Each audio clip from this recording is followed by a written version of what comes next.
আমাৰ এইটো যিটো ভৰপুৰৰ পৰা বিশ্বাবৰী 2 কিলোমিটাৰ সংযোগী ৰাস্তা, এই ৰাস্তাটো প্ৰথম জাক বৰষুণতে অতিকৈ শোচনীয় অৱস্থাৰ হৈছে। নামটো ভৰপুৰ যাতে যথেষ্ট সম্ভাৱনাপূৰ্ণ এখন গাঁও, যিয়ে খেতি বাতি কৰাৰ লগতে বজাৰ সমাৰকে আদি কৰি অফিচ কাছাৰী যোৱা সকলো লোকৰ বহুত সমস্যাৰ সৃষ্টি হৈছে ৰাস্তাটোৰ কাৰণে।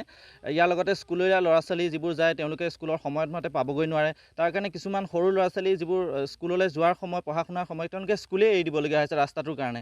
বাহিৰা যিসকল অহা যোৱা কৰা যাত্ৰী তেওঁলোকৰ যথেষ্ট অসুবিধাৰ সৃষ্টি হৈছে। ৰাস্তাটো বেমাৰ আজাৰ বা আদি কৰি বজাৰ সমাৰলৈ গৈ পোৱা, তাৰোপৰি চাকৰি বাকৰি সকলো সমস্যাৰ সৃষ্টি হৈছে, যিটো অতিকৈ শোচনীয় সমস্যা। এতিয়ালৈকে আমি বিভাগীয় কৰ্তৃপক্ষক 3বাৰকৈ যোগাযোগ কৰিছোঁ 2024 চনৰ ভিতৰতে। তেওঁলোকো PWৰ ওচৰলৈ পঠাইছিল, অৱশ্যে আমি তালৈ গৈছোঁ, কিন্তু বিভিন্ন কাৰণ দৰ্শাই তেওঁলোকে সফল কৰি নুতুলেগৈ, আমাৰ ৰাস্তাটো হৈ নুঠেগৈ।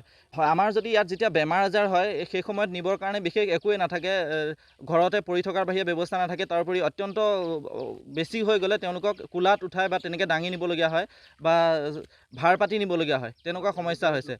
108 সোমাবই নোৱাৰে, তাৰ গাড়ী আহিবই নোৱাৰে ভিতৰলৈ, দুইফালৰ পৰা ৰাস্তা বেয়া।